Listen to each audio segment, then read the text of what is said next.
For several years Mr. Williams worked for the museum at the University of Oxford, enlarging its already famous collection of drawings and pictures of English country houses and churches.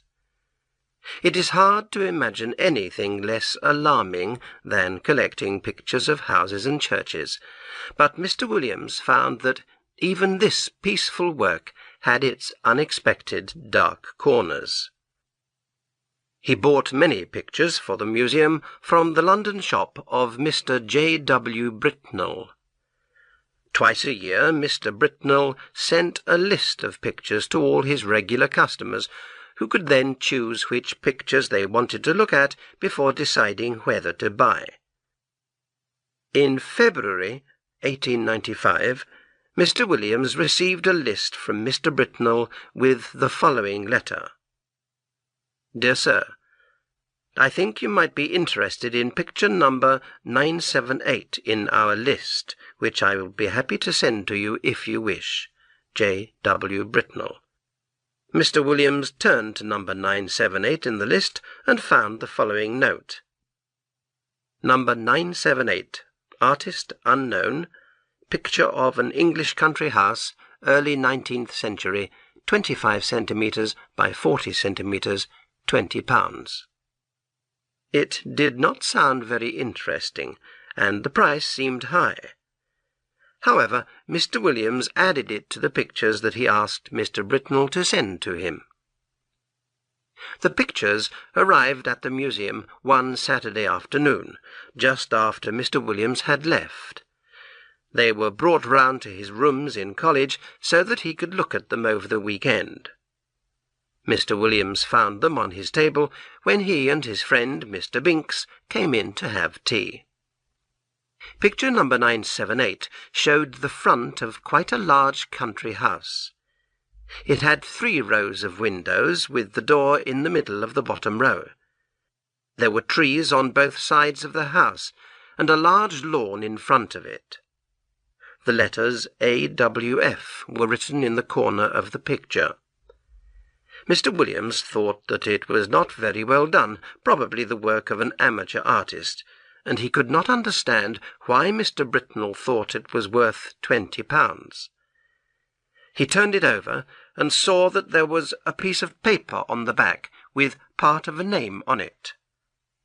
All he could read were the ends of 2 lines of writing. The first said Ngley Hall, the second Sex.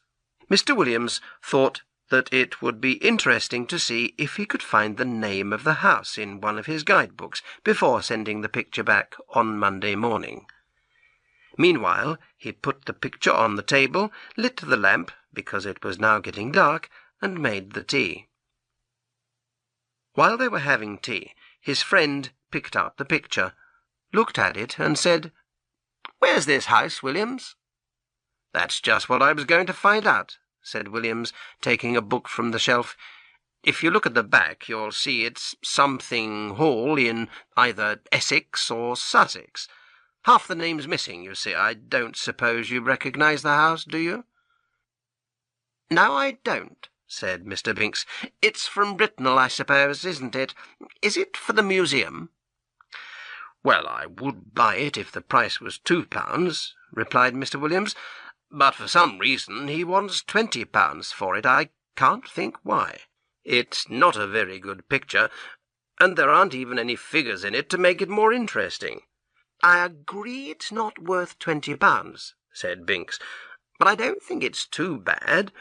The light seems rather good to me, and I think there is a figure here just at the edge in the front."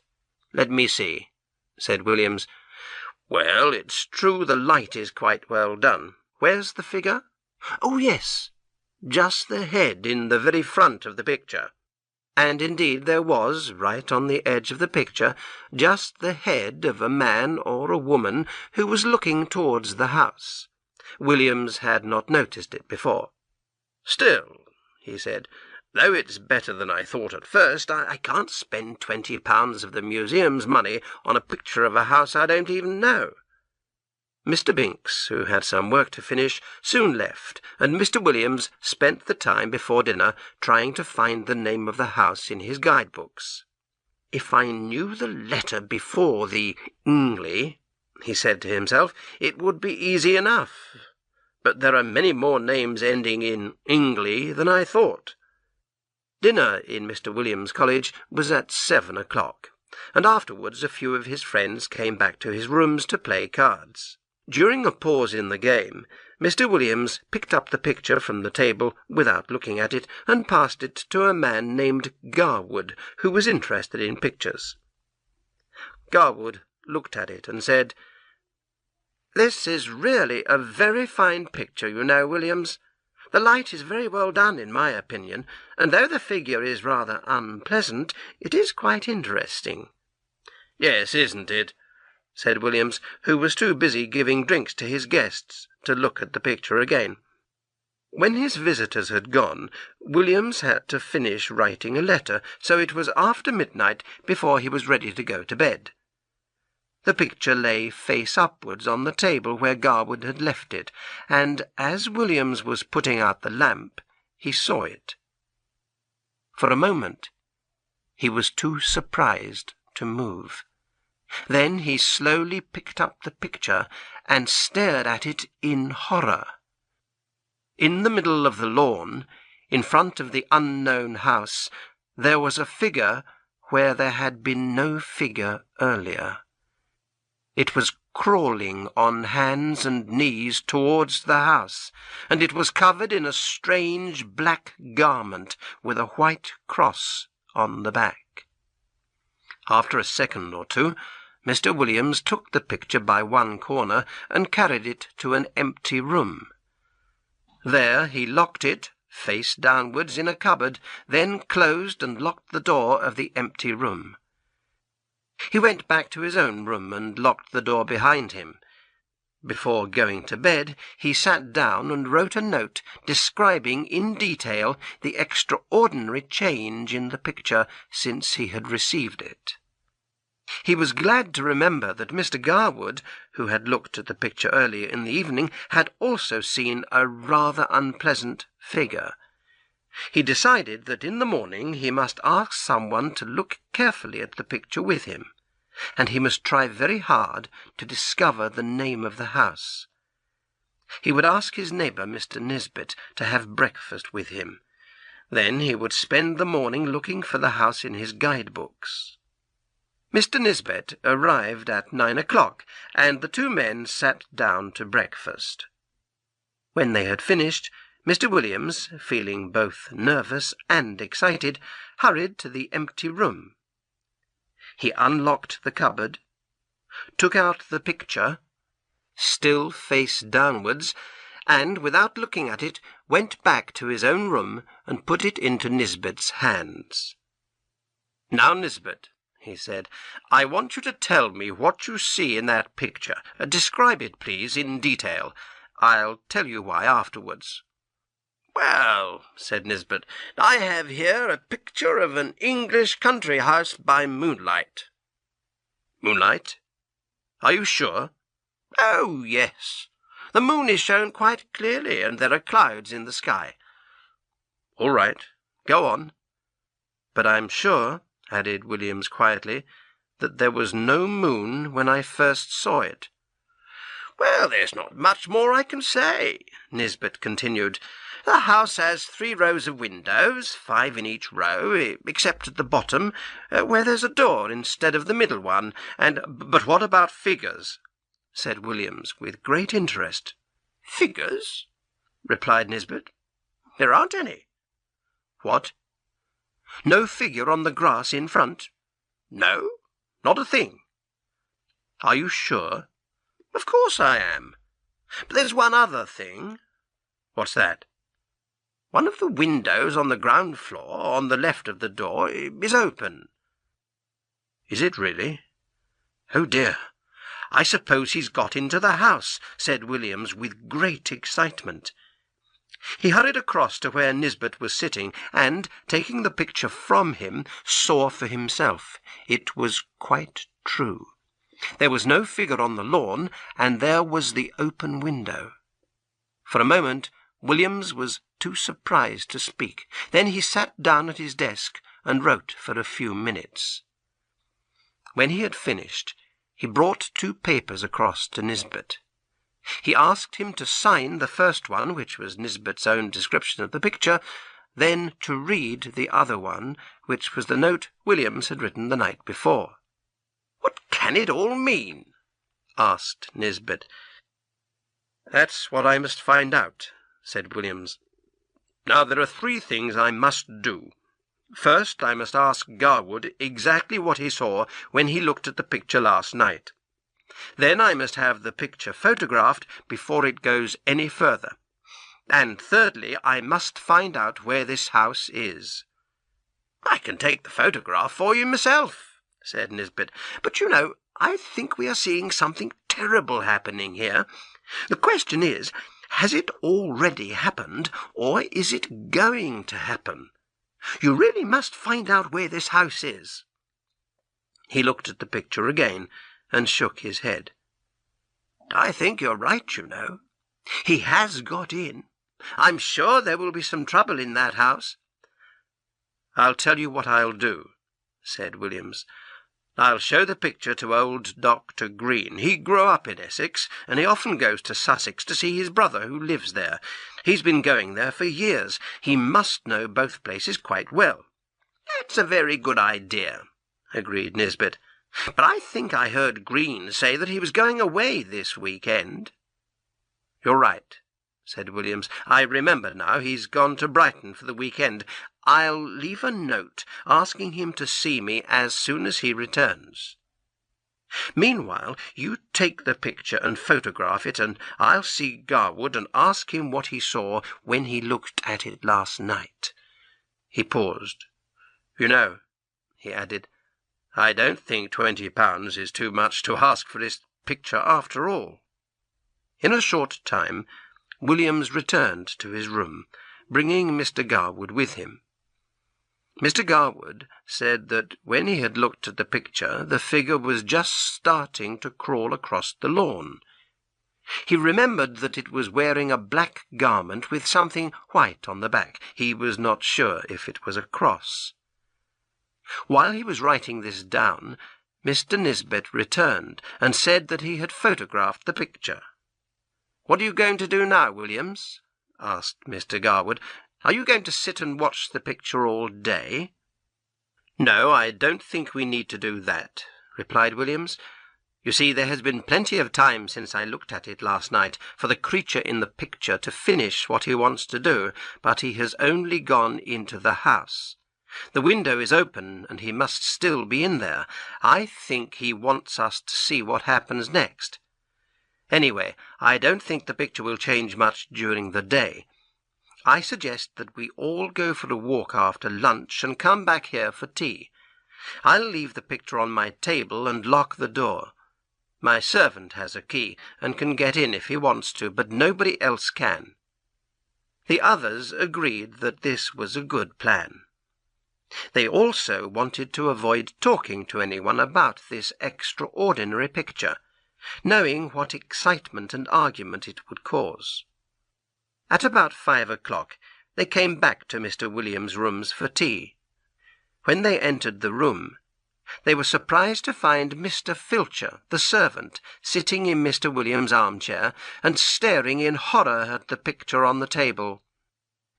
Mr. Filcher had worked in the college for many years and had never before behaved in so unusual a way. He seemed to feel this himself, and tried to jump to his feet when the 3 men came in. "I'm sorry, sir," he said. I didn't mean to sit down." "That's all right, Robert," said Mr. Williams. "I was going to ask you sometime what you thought of that picture." "Well, sir," replied the servant, "of course I don't really understand pictures, but I wouldn't like my little girl to see it. I'm sure it would give her bad dreams. It doesn't seem the right kind of picture to leave lying around. It could frighten anybody, seeing that awful thing carrying off the poor baby. That's what I think, sir. Will you need me any more today, sir?" "Thank you, sir." Filcher left the room, and the three men went at once to look at the picture. There was the house, as before, under the moon and the clouds. But the window that had been open was now shut, and the figure was once more on the lawn, but not crawling this time.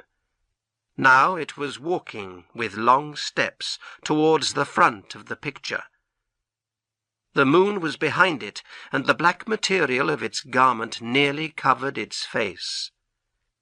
The three men were deeply thankful that they could see no more of the face than a high white forehead and a few long thin hairs. Its legs beneath the garment were horribly thin, and its arms held something which seemed to be a child. Whether dead or living it was not possible to say. The three friends watched the picture until it was time for dinner, but it did not change at all. They hurried back to William's rooms as soon as dinner was finished. The picture was where they had left it, but the figure had gone, and the house was quiet under the moon and the clouds. "Well," said Mr. Williams, "now we really must try to find where this house is." They got out the guidebooks and began to work. It was nearly 2 hours later when William suddenly cried, "Ha! This looks like it!" He read aloud from the Guide to Essex that he was holding. "Anningley. Interesting 12th century church containing the tombs of the Francis family, whose home, Anningley Hall, stands just behind the church. The family is now extinct. The last member of the family disappeared very mysteriously in 1802 while still a child. His father, Sir Arthur Francis, a well-known amateur artist, lived quite alone after that until he was found dead in his house 3 years later, after he had just completed a picture of the hall." As Mr. Williams finished reading, there was a knock on the door, and Dr. Green came in. He had just returned from Brighton, and had found William's note. He agreed at once that the picture was of Anningley Hall, which was not far from where he had grown up. "Have you any explanation of the figure, Green?" asked Williams. "I don't know, I'm sure, Williams," Dr. Green replied. "When I was a boy, some of the old people in Anningley still used to talk about the disappearance of the Francis child. They said that Sir Arthur had a lot of trouble with some of the local people coming onto his land to steal his fish and his birds. He decided to catch them all and have them punished, and one by one he did, until there was only one left. This was a man called Gawdy, whose family had once been rich and important in that part of Essex. In fact, some of them had their tombs in the village church too. However, the family had lost all their land and their money over the years, and Gawdy felt rather bitter about it all. For a long time Sir Arthur could not catch him doing anything wrong, until one night his men found Gawdy with some dead birds in Sir Arthur's woods. There was a fight, and one of the men was shot. This was just what Sir Arthur needed. The judge was all on his side, of course, and poor Gawdy was hanged a few days later. People thought that some friend of Gawdy's stole Sir Arthur's little boy in revenge to put an end to the Francis family as well. But I should say now that it looks more as if old Gawdy managed the job himself. Pooh! I don't like to think about it. Let's have a drink, shall we?" The story of the picture was told to a few people. Some believed it and some did not. Mr. Britnell knew nothing about it except that the picture was unusual in some way. It is now in the museum, and, although it has been carefully watched, no one has ever seen it change again.